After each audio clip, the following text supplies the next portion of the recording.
Welcome back to another episode of Vegan Proteins. My name is Giacomo. And I'm Sawyer. Welcome to the show. Today we're talking about coaches needing coaches. Sawyer, what, dude? What? You don't want to jump right into can't- it? No, Oh my gosh. can't do that. I need a little warming up. You got to get me going. I gotta butter you up a little bit. All right. Fine. I'll do the small talk thing. How are you, Giacomo? How you feeling Terrible. lately? Terrible. Now you're Awful. upset. I've ruined your whole day. We should probably just come back and record this tomorrow. No, but what are you doing right now in terms of your fitness journey? I haven't checked in with you in a couple of weeks, and I know last time you were kind of just maintaining when I was around, but where you at now? Well, I'm more curious about you and this quest to get super lean, and I need an update because you're killing it so far. Thanks, Me bro. personally, I've just, you're welcome. Been taking it easy. Yeah. I'm trying to find a solution to be less anxious, to be just as productive and sleep better. It's all for the gains, obviously. My whole life is built around muscle gain. That's it. Whatever other ounce I can put on. So if I'm sleeping better and I'm less anxious because I'm more adapted to the stress that's on my plate, I'm just approaching it in a different way, then maybe it's for the better. We'll see. I'm still nervous about it because I have a lot of responsibilities, but so far so good. Well, we'll talk about this today, but I'm curious about how much of a role your coach plays in that and pushing you to do things that you're maybe not as comfortable with.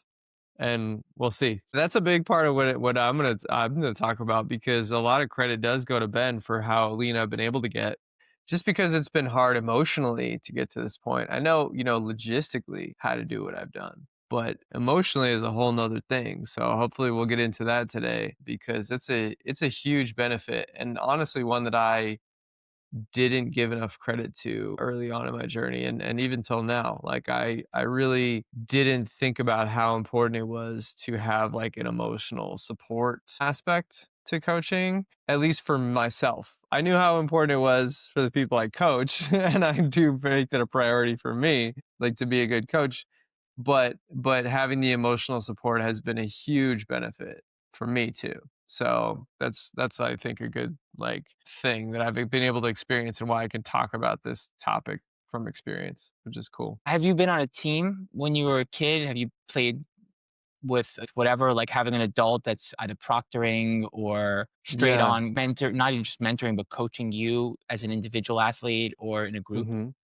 Yeah. Have you experienced something like that in the past? Yeah, I used to play basketball a little bit growing up, and it was hard for me to push myself emotionally then too. I wasn't like the fastest of the kids, and I knew that. And there were some really athletic kids on my team, and I was always trying to, keep up with them. But yeah, I did have some coaches, and actually, funny enough, it was my dad and his best friend a lot of the years that we were playing basketball in like middle school, stuff like that. It was interesting to have your dad as your coach, but he was kind of the assistant coach. The main coach was my dad's best friend. I remember I threw some fits a couple times because I wasn't as fast, and I didn't want to do the suicides, the sprints where you touch the baseline and go back. Oh my God, I hated those. And I feel stupid looking back and being like, wow, I should have just done it. But I threw a couple of fits. I remember one time in particular throwing a fit, but we don't have to get into that. I'm trying to think if I threw any fits on the field or anything like that. Honestly, no. I was just really hard on myself. Well, they tried to get me into Little League.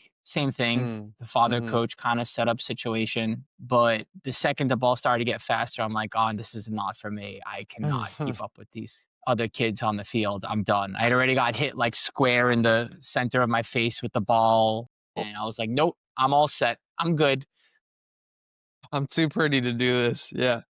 Exactly. Yeah. But usually I would just be super quiet. So for me to have a coach or a mentor to reach me, it wasn't one of those things where it could be just like direct, be like, come on, do it, kid. Because I would just internalize that stuff and take it home with me and just either beat myself up or like try to be better on my own. So I feel like who knows how that affects me as a client now, because I have a coach and I've had a coach for a while for bodybuilding. But it's like that direct support is challenging for me. That's same with me, actually. It's interesting you say that, because I think like when I talk to Mia, my fiance, about this, she's like, yeah, what's really motivating to me is somebody like kind of yelling at me or being like, you can do this kind of thing. I shut down when people come at me too hard. They come at me too front and center. I'm like, whoa, this is not me. It feels like that ball getting chucked at my face. And I'm like, I'm out. I'm not doing it. Cause yeah, I don't know what it is about that, but it feels like I would rather push people away when they get too in my face about stuff. And I guess that's probably why I'm a more, I wouldn't say gentle coach, but I'm just more adaptive because I know some people don't respond well to the in your face kind of attitude. Some people do.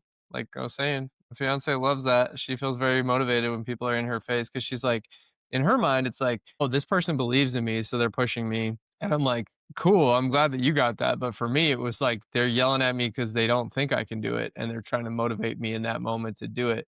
And I'm like, I'm out then. You know what I mean? So it's interesting how different people interpret the same stimulus, really, you know? But I'm with you. I'm more like internalize things too. And it's just interesting because, not to throw your Mia under the bus, people in general, right? People in general ask for what they want, and they tell you that it's a need of theirs. But as a Mhm, coach, on the other side, you see their blind spots, and you're a part of the conversation that they're having with themselves, not just what they're asking for on the surface. And mhm, it's tricky. It's like a game of, well, they're asking for this, but what do they really need? And I feel mhm, like that's where you worded it as adaptive. And I think it's that right level of support and that right approach. And there is no right way. I remember Danny, I was in the middle of a prep 3 years ago, mhm, and she was in the car with me, and she did the same thing that you say Mia asks for. And she got right in my mm, face and she's like, I don't understand you. You want this, you're not doing it, you're not sticking to your plan. Like, what did you think was going to happen? And I was like, mhm. thank you. And she's like, really? I thought you were going to hate me. I was like, no, I needed to hear that right now. I did. Ah, Context matters, because depending on where my head was mhm, at another time around, if someone was to come at me like that, I'd be like, yeah, I needed to hear that. Tell me more. And then what do I do in the background? I start tripping on my own 2 feet. I start self sabotaging. I mhm. start doubting myself. My confidence is in the crapper. And all the while I'm telling myself I could do it. I just need to figure out the solution. It's a really delicate subject when it comes to coaching people, because you have to give them what they need, but also find out what kind of support you need to offer them so that they don't destroy themselves while they're just trying to like figure out what the outcome needs to be. Yeah, well, you made a good point right there, which was like with that example, you had kind of the same outward reaction of saying, thank you, I needed that, but two very different behaviors afterwards. And I think that could be a really big key to figuring out what somebody needs is like not just what they say after you challenge them or you guide them gently or whatever you choose to do, but what do they actually go and do afterwards? Do they feel more motivated or less motivated? Do they feel more able to do what they wanted to do or less able to do what they wanted to do? I think that's a really good point is that that can guide your behavior as a coach when you actually see what comes of your coaching. It's an iterative process, not it's not just like, oh, I'm a really good coach and now I'm always good with everybody. There are people that are tougher nuts to crack than others, right? And it takes you a while longer to kind of get what makes them tick and what helps them and what hurts them or brings them back a peg. And you have to keep it straight in your head. What kind of like challenge do I bring to this person? What kind of level of like comforting do I bring to this person? How do I contextualize things that they're dealing with? And what are they going through in their personal lives, honestly? Does it feel like it's fair to challenge them at this point because they might internalize it and just get overwhelmed? So I really like how you put that. Context matters and you saying the same thing outwardly, but then going and doing two totally different things depending on what you actually needed at that moment. That's really smart. Hmm. So I'm personally really curious about your coaching journey because I know you've had Berto as a coach, Alberto Nunez of 3DMJ for a coach. I'm not sure for how long, but maybe we can get into that a little bit if you're open to talking about that. Like when did he enter the picture and what have you learned with him and how has he been a help to your journey? I've learned so much about myself. It's been about 7 years. Wow, 7 years. Yeah, That is a long long time. time. Yeah. I know. So he entered the picture. What point were you at in your fitness journey? What were you trying to do at that moment? I had just stopped powerlifting. I was working with RTS, and I had a coach, Jim Eli, there, who was getting me to close out my meet season. And after doing my 5 powerlifting meets, I needed to get back to bodybuilding. Being a hybrid athlete was very trendy back then, and I've been known to fall into trends. So I did both the powerlifting and the bodybuilding. And I'm like listening, I'm a fly on the wall in the 3DMJ podcast, and they're talking about how like specificity, and they're starting to nerd out. And I'm like, well, there's different kinds of specificity. And even though sports are complementary one another, genetics, la la la. at some point you have to look at the fork in the road and say, if you really want to be really, really good at Mhm. something, you have to stick to one sport. If that's what you want, that was my cue to Mm. leave the powerlifting world and make sure that I finished what I started. Because I was already Yeah. at that point 7 years deep, training consistently with the same goal Mhm. in mind, several preps in, lots of shows. And I got back, Mhm. started working with Berto, and we pivoted. Okay. So what pushed you towards bodybuilding as opposed to powerlifting? But I'd always been into bodybuilding, but Mm. this is a funny story. So when with Plant Built, the powerlifting team was riding me hard, as you often do with the team manager and the team captain, and they were like, y'all bodybuilders are just so weak. You can't lift anything. And they were just riding me left. And they were playing pranks on me. They were left and right. I'm like, I've had it with this. I've had it. I want to prove all you wrong. And I was like, I'm going to lift more than every single one of you. And I did. And I Wow. didn't get a single ounce of validation or acknowledgement. All I had was some massive tendonitis that was chronic in my right hamstring that I thought would never go away. Spoiler alert, the tendinopathy did go away. And I Good. I walked away from the sport. I'm like, all right, you've proved it to yourself. There's nothing more to get out of this. Let's just move on and get back to bodybuilding. Okay. So that was always kind of where you wanted to be, but you were like in a competitive zone with those guys and kind of, Usually like that, but they yeah. really, somehow they got me. They got on your I don't skin a know. little bit. Those Yeah. powerlifters, they know how to shit talk, man. That's funny. So, okay, so you went with bodybuilding, you started working with Alberto, and you say you learned a lot about yourself. So, through Berto, you were able to kind of see how he got an impression of you, what makes you tick and what makes you work harder and push harder. And what kind of programming did you guys do? He just took you through several competitions, and so he was doing your preps, or was he doing like your off-season training as well? He was doing all of it? All the above. Okay. Yes. The mindset stuff was the most powerful, not just the accountability, having Mhm. another human being to connect with and talk to that wants Yeah. it as bad as you do. It's been the mindset stuff all of these years. It's Okay. particularly rewarding for me working with Berto because he's a coach. So he Mhm. understands what it's like to coach. And Mhm. that really helped as well. In addition to that, though, it's been nice just, well, we're also very opposite people. He's very type A Mm. somewhat to a fault. And I am very type A, somewhat to a fault. And that push and pull has constantly challenged me as the client to balance myself out a little bit. Mhm. That's really cool. So, like, through that process, you were able to learn more about yourself and talk about these mindset concepts. So he's doing your programming and everything, but you guys most often seem to be talking about mindset stuff. Is that like where you're getting at? Is like when you guys are checking in, a lot of it is the mindset stuff, and then he's like, "Oh yeah, by the way, your volume's going up on this thing, and change your calories here or whatever," like that kind of thing. That's the last of the stuff that we talk about. Again, it's Really? mostly the conversation, Yeah, that's so interesting. believe it or not. Yeah. Okay. Yeah, I mean, I could say like when you're saying it's the emotional stuff that's the biggest. I mean, I hired Ben. It's only been a little over 2 months ago now. Coach Ben on our team. I decided to bring him on as my coach because, to be honest, I've been a little bit ambivalent about what I want. But I know that I've been in and out of cuts over the last couple years, and I never really seemed to get to the point that I wanted to. And then when I got there, it seemed like the floodgates would open and I would gain all the fat back. So I was like, I know what I'm doing logistically, but I think emotionally I'm getting a little bit caught up in the excitement around bulking and then jumping back into that to full force and, the off and on again with cutting, like the love hate relationship I have with that again. So I think emotionally I was being a little bit clouded about what I really wanted because the emotions were hanging over everything the second I did it. And coming from being a skinny kid, it's very easy to be overzealous with the bulk and very scared with the cuts because the second you get smaller, you're like, I'm out. I don't want to do it. Like emotionally, it's very scary. But bulks are like a little too exciting and then you get a little too much into it and gain a little too quickly. So Ben has been great, and just as a friend in general, he's been great at being emotionally grounding. So I think once I recognized that, I was like, oh, you know what? He would actually make a very good coach. And I was actually between him and Danny. I was like, they're both very good at like kind of getting me out of my head a little bit, which I really appreciated. So I ended up going with Ben because I was like, Danny's busy. She doesn't have to deal with me, and all my crazy emotions.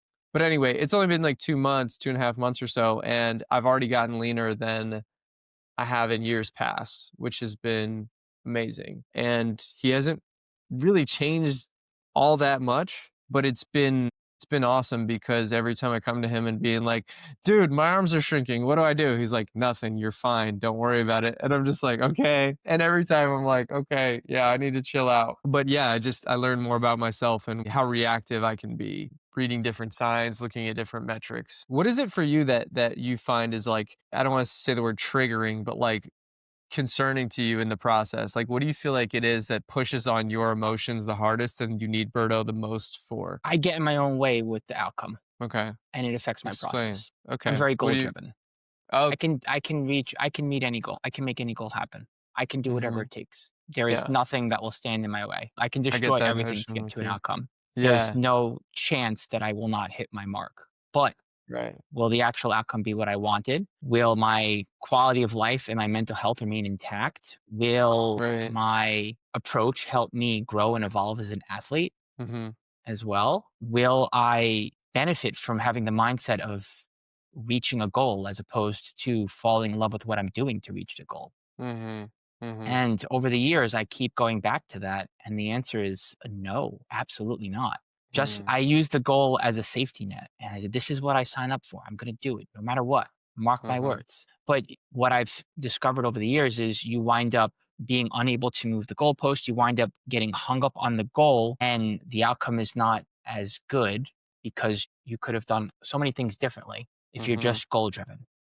Mhm. And he gives me pause. He asks the difficult questions. I could like literally map out a whole year, and he'd be like, "All right, dude, yeah, but like, what do you think about this plan? Here's Mhm. scenario B, C, D, and E." Yeah. It's like, "Oh, I hadn't thought of that." Yes, but I have to do the next thing. It's like, yes, but is that even the right move for you right now? Without Yeah. being judgmental. Like I'm being judgmental because this is my inner narrative, but Uh-huh. he's asking the questions in an open-ended fashion, giving me pause, giving me a chance to think, as opposed to Yeah. telling me what to do. It's Right. guiding with a, as you put it, a gentle hand. And that can be hard because people want direction. They can Mhm. misinterpret that as flakiness. Yeah. They could also think that you don't know what you're doing. Mhm. They could also say that you're not giving them what they need. But what you're Mhm. doing is you're giving that athlete a chance to critically think about what they want to do and how they're doing it. You're giving that athlete autonomy. You're also giving the option, be like, listen, if you need me to take this away from you, or if I think I need to take this away from you, I will. We're gonna get the Mhm. outcome you're looking for. But let's see what we can do to get you to think on your own 2 feet. So much you just said really resonates. Like, it's such a big deal to address how an athlete thinks. Because if you have an athlete who is very single minded and driven like you are, but they don't, zoom out every now and then to see, like, is my mental health going to crap? Is my sleep going bad? Am I stressed out?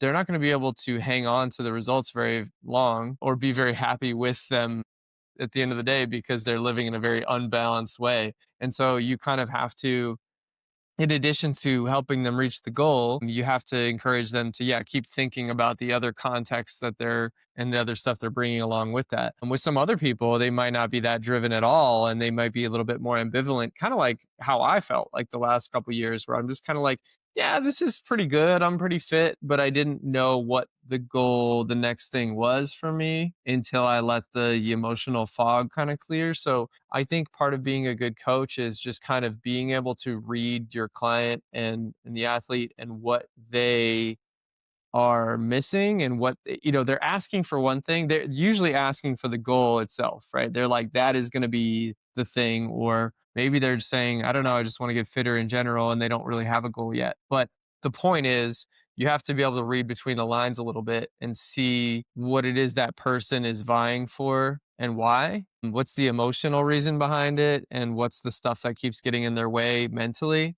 And then try to clear that up and make it very clear that they need to, I don't know. It's different for everybody, but it's a mental puzzle, and I think that's what keeps us coming back for the job and keep showing up and trying to get better at it, because it's not a one size fits all and it's so complicated, but it's also really fun to figure people out. I don't know if you have a lot of fun with it, but I feel like I do. When I get to that point where I'm like, oh, I'm starting to understand this person and what makes them tick, it's very exciting moment, and then I lean into that.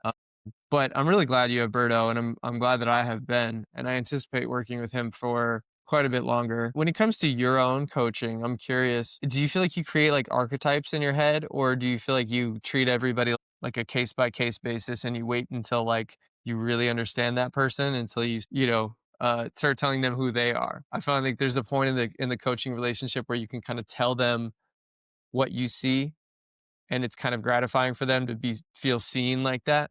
How's your process end up working most of the time when you're working with somebody? When you say a case by case basis, what do you mean? I mean, so everybody obviously is an individual, and you're kind of coming at it that way. But do you feel like you have a pretty good, I guess, like separation in your mind of like, oh, this is like you said, like type A personality, right? Do you think of people in terms of that in those categories at first before you narrow it down, and then you kind of individualize it, or do you just try to take it all in like day one? You're trying to just clear all the clutter and just say, let me just like listen to what they're saying and try to just do it the way they say. Or are you trying to read between the lines from day one, I guess is what I'm asking. Well, I think you have to make some inferences. Yeah, that's true. I think it's important to let people do things the way that they do them, for Uh-huh. one, Uh-huh. because otherwise you might get a little too much pushback and that person might get a little lost. But I Mhm. think it's also important to encourage change, and I think it's expected too. So when someone comes to Mhm. you, they know that what they're doing is not going to get them the results they're looking for, and they need to do things a little differently, and they're open-minded. Otherwise, why would they let another person in? That Mhm. being said, people have their own way of doing things, and you don't want to I don't I try not to reinvent the wheel. I try to create an enhanced version of who someone is, and then, like you said, I like that. eventually, as the conversation is ongoing, you make sure that they're seen and heard and validated for who they are, and you also Mhm. point out ways where you point them in a direction, in a couple different directions. Here are some opportunities to change. I really like how you put that because it's not like they're coming to you and saying, "I have everything perfect, don't touch any of this, just give me validation." Like that wouldn't be a very productive conversation or way to relate to them. But at the same time, you don't need to flip their entire world upside down and say, "Hey, you're doing everything wrong," because that's also not true. Most people know how to like, you know, eat and sleep for the most part, but you can tweak little things and then training's probably decent if they're already training and just need to change their programming maybe and their execution a little bit. So I think that's a really good like measured answer you gave, which is like, yeah, you got to make some inferences and you have to like ask as many good questions as you can at the outset, but you're going to learn more about them and you're also going to be able to tell probably pretty quickly the things that need to be a little bit more of a focus than others. And I like that. I like how you put that because as a person being coached, it can be very unnerving to be just like putting your whole life on display and saying, "Hey, here's everything I'm doing." Because then you open yourself up to criticism from all angles. And if it feels like too much, you'll just feel like they're saying, "You're not doing anything right." But if they say like nothing and they say, "Oh, you're doing everything perfect," well, then it's like, well, why am I not getting the results? So there's definitely a middle ground there, and I like how you put that. But I don't know. That's kind of what I wanted to talk about. I don't know if you have any topics that you want to bring up about coaching and the coaching relationship in general. I feel like the emotional aspect is huge, and we talked about that pretty well. And then the degree to which you make changes, I think, does depend on the individual and how far away they are from getting what they want with their current plan. And of course, making sure, yeah, like you were saying, like making them feel autonomous and they have some things figured out, but you can make some tweaks and try not to change their entire personality in the process. I like that. It's fascinating because when someone signs up for you, logically, the thing to do is to follow the program that is laid out for you. Mhm. I don't know I don't know how you operate, but I know when I have a client who I feel like wants to mirror me or Mhm. is inspired by me, and they want to emulate, like they're looking at me and they say, I'm going to do things the way you're doing. I'm like, oh no, like Mhm. don't do that. Or they're don't do that at all. Or they're trying to make too many changes too fast. And they're ones that are not, they're not things that are going to be intuitive, natural changes. Fine. Like that approach where you make something fit so well and like with how someone's already doing something, it just works so Mhm. much better. Yeah. I mean, sometimes if someone's really just hell bent on doing a whole bunch of things differently, I leave them Mhm. alone. Like, okay, you're Mhm. motivated, right? I'm not going to take that motivation away from you. Mhm. It's not what they're doing differently; it's the fact that they're motivated to do something. Does that make sense? Right. Yeah, it does. It does. I really like how you put that because yeah, it's a always a game of like, okay, how much do we change at this given moment? And if you do overwhelm somebody, it will come out even if they say no, I'm ready for this challenge and yada, yada, yada. If they are not able to follow through, you have to give them less. And that might be emotionally uncomfortable for them. But ultimately, if we're focused on the right things, the goal and the process to which we get there, we have to be measured about it. And you can't just say, well, all that matters is their excitement. It's also about their execution too. And if those things don't match up, you have to try to find some healthy middle ground there. Like, for instance, if somebody's telling me all the time they want new workouts, they want new changes and things like that, I'm like, okay, but you realize this will make it a little bit harder to gauge your strength progress. And like, we have to have these informed conversations, because I don't want them feeling like if I'm just giving into them every time they ask me for something new, that they're not kind of getting the stability that they need, the gauge of progress that they want. And so it's always a conversation, especially the more that they ask for something, the more you have to remind them, like, hey, if we go too far in this direction, it could result in this. So it's a little bit of back and forth. But I really like that you're always conscious of who the individual is and what they need at that given time. And I think that's the best way you could go about it, because I think the people who get too excited about coaching people who are similar to them could make some errors in judgment in terms of thinking that they're exactly the same and they need to go through exactly the same process as you. You have to read the signs along the way to see if they're actually following the path the breadcrumbs you're leaving for them, or if they're going a totally different direction. But yeah, I think from how you're answering these questions, I can tell we're very similar, actually, which is pretty cool to tell. At least in how we coach. Like, obviously, we're very different people, and we need different coaches. But in terms of how we think about coaching, has landed us in a similar place, which gives me validation that, like, the way I do it makes sense, even to people who have come from a different place and have a different, personality type as me and stuff like that. So it's kind of cool. Yeah. So this is kind of a validating conversation for me as well, selfishly, I'll admit. But yeah, I don't know. I think it can be a really rewarding process to feel like you figured somebody out and to get somewhere with somebody. But I'm curious, what made you stick with Berto for as long as you have? So you've had the 7 years. You've had a lot of emotional, like personal type conversations over those 7 years. What makes you feel like you continue to need him in your decision making and in your programming and things like that? Don't need him. I don't need a coach, but I choose to Oh, have a okay. coach. I like the process better at this point, Hmm. at this stage in the Okay. game. Yeah, Mhm. I could That's I could do interesting. this on my own, but Yeah. I choose to work with somebody. I think it's a better Mhm. process for me. And there What do there you are think? things that I Yeah. can go ahead.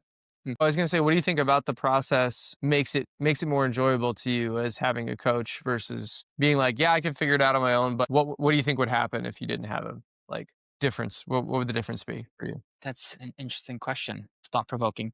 Well, my fear is I would get a little lazy with my decision making, and I would Okay. be less flexible with myself. I would Mhm. just beeline it for the goal without thinking about the Mhm. process as much. Mhm. I think it'd be a little less exciting, Mhm. and you learn from somebody else. You can learn from yourself, but you can learn from other people too. And there's nothing like Yeah. having a the way that I the way I describe coaching sometimes is like, when you're a fly on the wall for your favorite podcaster, or you're watching something and you're like, I can get a whole lot out of this, but it's meant for either a general audience, but there's something there that you can take for yourself Mhm. because you're smart enough to think for yourself, or it's maybe catered towards you specifically, and you're like, I'm going to go down this rabbit hole.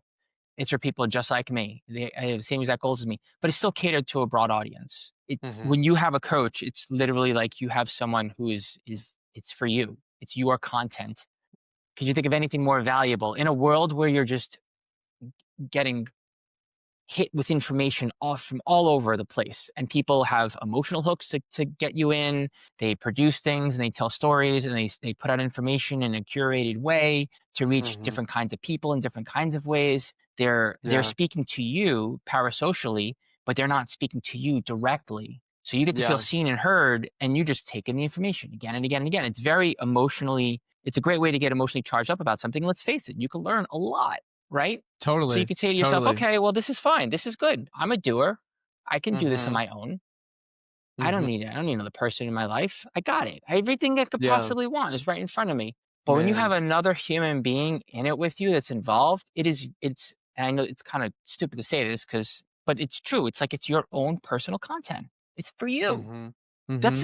like, it's so cool. Dude, you're so right. Yeah, yeah, while you're talking, I'm thinking about all the years I spent trying to glean what I needed from YouTube videos and podcasts and all these things, and I learned a lot. I did, logistically, but that was still the piece that was missing was the emotional and the specific to me, because the problem with the broadcasting nature of podcast, like what we're doing right now, is that the more specific advice we give, like if we're talking about a certain topic, like people who are, say, afraid to bulk, right? We're talking about people who are afraid to bulk. That might apply to somebody in a specific context, but then to somebody else hearing it, they might think, oh yeah, maybe I am afraid to bulk. And they go on their like dreamer bulk and they go into, they go more intense because they didn't know where they were at on the spectrum of afraid to bulk. And I've fallen into that. You know, personally, I think most of the mistakes I made were guided by myself. It's totally me. It's not like I'm blaming any content creator, but I sought out the things that I was like, oh, that feels good, because they're broadcasting and they're saying, hey, here's a topic that people don't really know about and that sometimes people fall into. And I'm like, oh, is that me? Maybe that's me. And I'm making guesses about what I need based on the fact that I don't really know enough about who I am yet or what I need in the process yet. So maybe even having a coach earlier on would have been a lot better for me, because I think I would have fallen down a lot less rabbit holes of like what I really need to hear. You know, you're like, yes. So yeah, not that I'm blaming the content creators or blaming people like us who are trying to get good information out to people, but it's very hard to know who's listening and what that particular person needs to hear, because they might delude themselves. You know, they might be 250 pounds, 40% body fat, and they're listening to a podcast about us bulking, and they're like, yeah, you know what? I need to like lean into this bulk. And you're like, okay, well, that's not what I would have told you personally. Like, but people take what they want from it, and you don't have control over it. But in a personal relationship, in a coaching relationship, you get all the context you need. And yeah, I think I got to a point in my journey even where I knew all the logistical information of like how to bulk, how to cut, logistically who needs it. But I was fit enough and kind of in the middle where it was like, well, I could go either way. Like, what do I really want? And so having somebody to bounce ideas off of and talk to about like different fitness concepts, and then realize, you know what, this is what I want. This is feeling like the roadblock right now.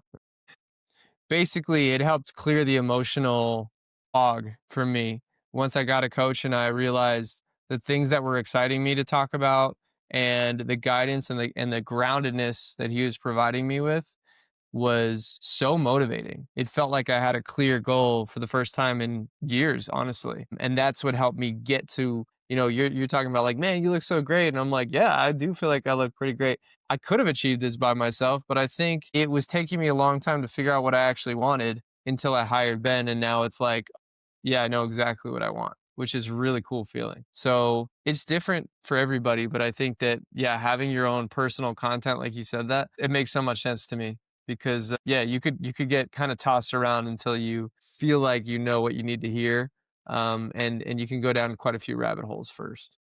It's interesting because I'm the one that hops on a call before someone decides whether or not they're gonna sign up for coaching, especially Mhm. when there are individuals who haven't hired a coach before, or there are individuals who haven't actually had coaching. They've signed up for something where someone called it coaching or is in a group. Mhm. But Mhm. our client is the kind of person who literally can do it all on their own and chooses to 99% of the time. Mhm.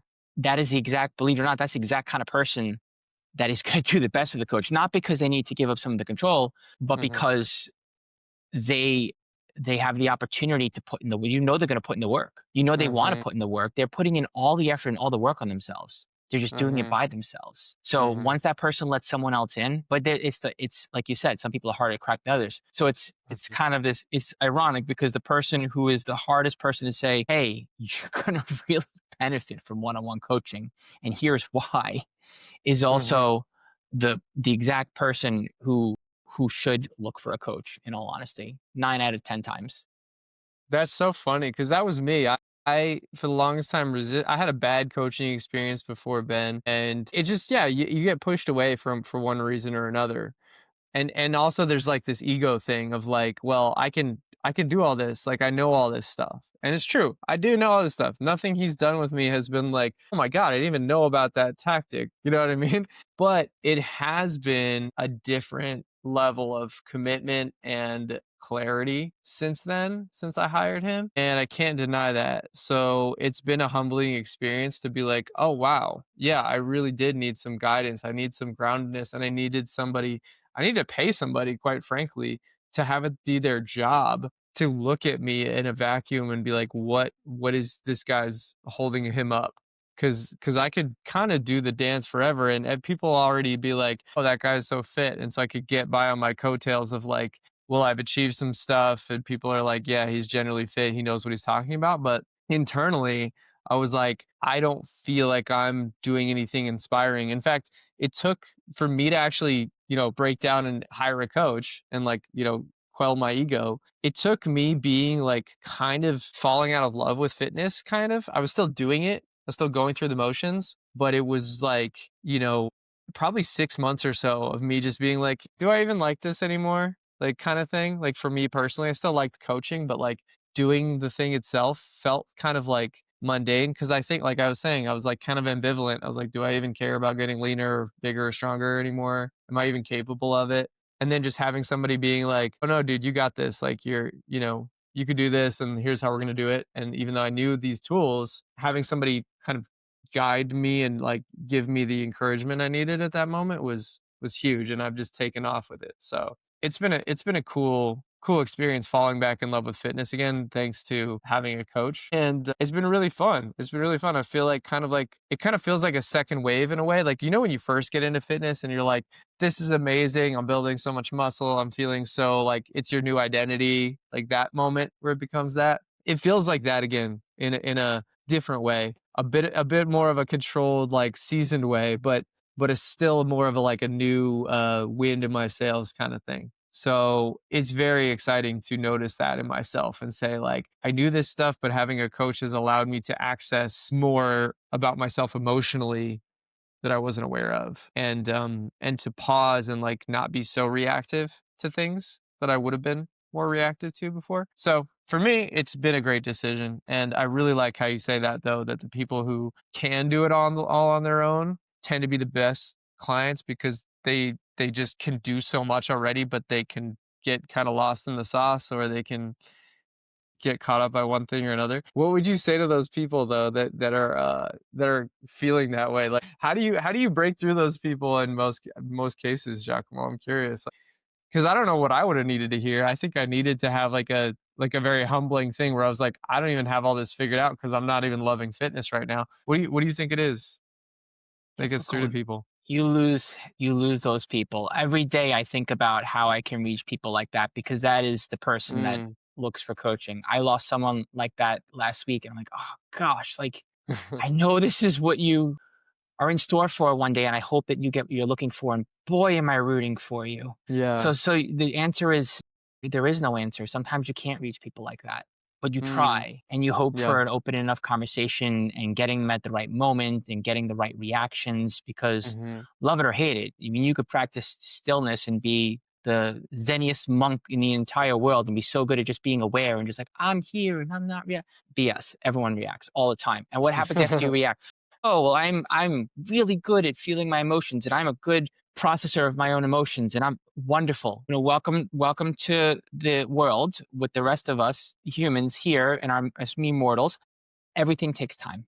And it takes Mhm. time and having the conversation with yourself, and I'm Mhm. biased, right? Because I'm a coach, but I feel like you can only get so far. It will only Mhm. take you so far, right? Yeah. You will have blind spots. So having that conversation with someone else, so that the Mhm. conversation that you have with yourself changes, and these reactions that you have to things over time, you don't just have to like focus on processing your emotions and sitting with things. You can actually get somewhere, like really get somewhere with somebody. That's Yeah. to me, that's the real win because it again, you get to know somebody, you get to earn their trust. It's more than just support. You build a relationship with that person. You know what they're doing and you know what their habits are and you know their goal and you know what they want to do and you find ways to encourage them to change. And then eventually the conversation just gets better and better and better. Just like Mhm. that, right? As Mhm. opposed to like sitting with being less reactionary and just like sitting with whatever. you want to react to, or Uh-huh. like process your emotions faster, it's far better to actually talk through stuff with somebody. It's Mhm. to me, that is why you hire a coach. Otherwise, just go get a program somewhere Yeah. and see how far it takes you. I remember that stuff. Remember, like, I don't know if you remember the Renaissance periodization days Mhm. or any, like when people were just getting all like mathematical about spitting out stuff and you were like, people were following programs and just breaking themselves or just not getting any Mhm. results at all. I was like, well, duh. Mhm. This doesn't take the person into account. Yeah. Yeah, no, I like how you said that, like with Berto, you were saying like it's an emotional process. I forget how you put it, but it was like you were kind of getting at the point of like, well, I could do this all on my own, but like having somebody in my corner, like it's a unique position to be somebody's coach and to care, like you were saying, he like cares personally about your results, like about your ability to succeed. And I don't think people, I think a lot of people in this society and like industry expect that it's going to be mostly transactional. They kind of expect that it's like, okay, well, I'm paying you, you're the coach, you're going to tell me what to do, and they think it's not going to be all that emotional of a process. But like for me, the best clients are the people I feel the most emotionally connected to, and I want them to win almost as badly as I want to win, right? Like obviously I'm personally biased and I have my own stuff, but to be honest with you, I think I feel very strongly about people like that I work with being successful, not just like outwardly and like looking the part, but like feeling like they won. Is the most important thing. Like for real, like they didn't just like cave when it got hard or whatever and they're like, "Oh, that's pretty good." I mean, like, they feel like they had a goal going into it, and they got more out of it than they were expecting. That makes me so happy, and whether they choose to continue, with me long term or not, if I have a bunch of people in my rear view who are like, "Hey, that was awesome. Thank you so much," or they're still with me, that feels like great. It feels like validation for me as a coach. I'm not very driven by money or numbers, and that's hard to explain to people in this society where that is very much the motivator for a lot of people. At least it seems like to me. So it's cool though that you have a coach and I have a coach that we know are emotionally invested in us. And I think that allows us to get to new heights with those people because we trust them not to just be like kind of, placating us or saying, "Hey, you're doing a great job," when you're really not, or, like they want you to win. And so they're going to tell you the hard thing when you need to hear the hard thing. And they are going to hold your feet to the fire when like Ben has been a little not brutal, but very, very consistent. And he knows me to this point where he knows like how emotional I can be about myself. And he's like, "Nope, we're staying here. We're doing this." And I'm like, "All right, man. Okay." And it's really nice to know that he knows me and I don't have to be like, "Oh, well, let me just explain why I'm thinking this," or "Hey, let me just explain why I am this way," or whatever. He already knows. I don't need to explain it to him. He knows, and that's why he's doing what he's doing. Like, it doesn't even need to be a big conversation every time. I just trust him because he knows me. And that's why I think having the combination of having great coaches at my disposal and then being humbled by the fact that I didn't really love fitness anymore and I didn't know what I was shooting for. When that came the perfect storm, that's when I was like, all right, I need a coach. So I think you're right about the timing has to be right. Do you think like people need to be humbled a little bit before, like those people who are like, "I can do it all myself," like how I was? Do you feel like they need to be humbled a little bit by life or their journey to be like able to be gotten to? Like kind of I how hope like not. veganism was? No? I hope it's more a matter of being at the right place at the right time, feeling it and being Yeah. open-minded and saying, I'm gonna take a leap of faith here and believe in this process and give it a shot. Yeah. And if they get burned by someone else who didn't Mhm. offer them the right kind of coaching or an approach that was helpful or thorough enough, Yeah. or if they weren't ready, Mhm. that they don't get too caught up in blaming or regret and resentment or Mhm. be putting themselves down for not and while also but still taking responsibility for them not Mhm. being ready regardless. Like it's kind of like the perfect storm, if you will, for Yeah. someone, whether they've been in it or whether they're thinking about it, to just like literally, I think it's less about being humbled, Sawyer, and more Mhm. about being in the right place at the right time and having the right moment and just being open minded and being like, well, you know what? Yeah. What's the worst that could happen right now? Yeah. I think that makes sense. I mean, I shouldn't probably use the word humbled. I'm talking about in my situation, so I'm gonna use a little Yeah, yeah, harsher sure. language. But I think, yeah, the fact remains that like you have to be in the right setting or kind of like open. You have to become open to something. I think that's probably a better way of putting it because you've had experiences like where you know all these different tools, you've been using them for yourself, you know how to do changes to your programming and all this stuff, but there's something intangible that you can't get on your own. Like there's just a certain thing that you're lacking on your own and you don't necessarily know what it is yet, but it makes you more open to accepting help. And I think that's a really cool place to be, because it means that you're like, yes, I'm knowledgeable, yes, I know all this stuff, but I'm not perfect. And having a second opinion and from somebody who's a little bit, at least emotionally, not me, at least, yes, they care a lot, but they're not going to be as colored by my own impression of myself, because we're always our own harshest critics, right? To give me some good advice that I might not have thought of.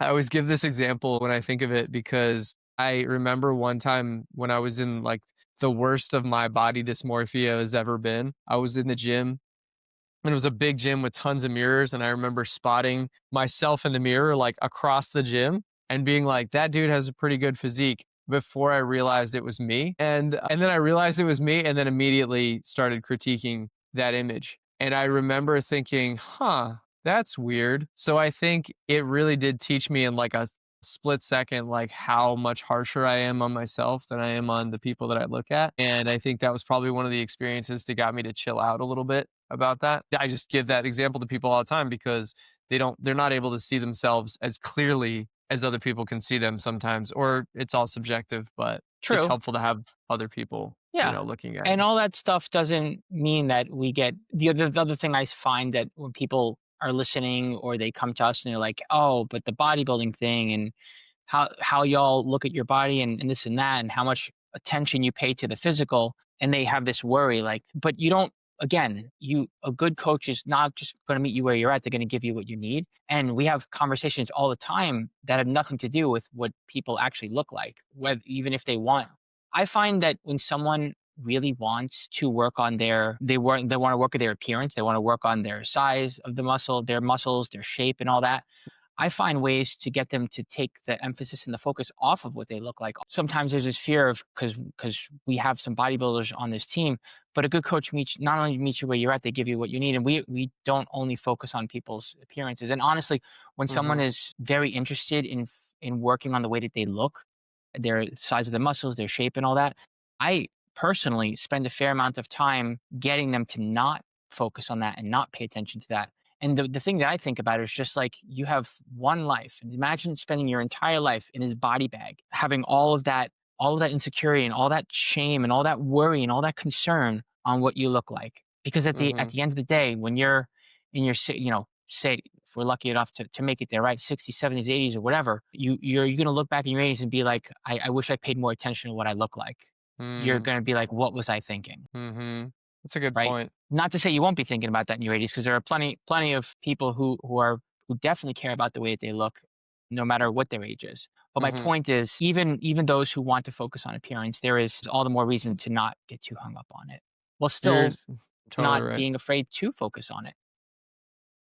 You're totally right. Anyways, One of the things that helped me get out of the body dysmorphia stuff was like focusing on some external like strength and other things. So I think you're totally right. Pulling some focus away from that can be a healthy thing for a lot of people. But yeah, I think that's pretty much all I wanted to cover today. I don't know. How do you feel? I feel like we did a pretty good job covering like coaching, the emotional aspect, I think the so. kind of people who do well with it, even though they might not think they would, that kind of thing. Really cool. Who wants Okay. to take us home, Sawyer? Yeah. Well, thank you guys for listening to this episode of Muscles by Brussels Radio. Thank you guys for subscribing and listening, following along to everything we have to say. If anything resonated with you guys, or you want to send this to a friend, please do that. Please rate us on any apps that you're using to listen to this on. And we look forward to talking with you guys again. I'm Coach Sawyer, And I'm Coach Giacomo. and we'll see you guys next time.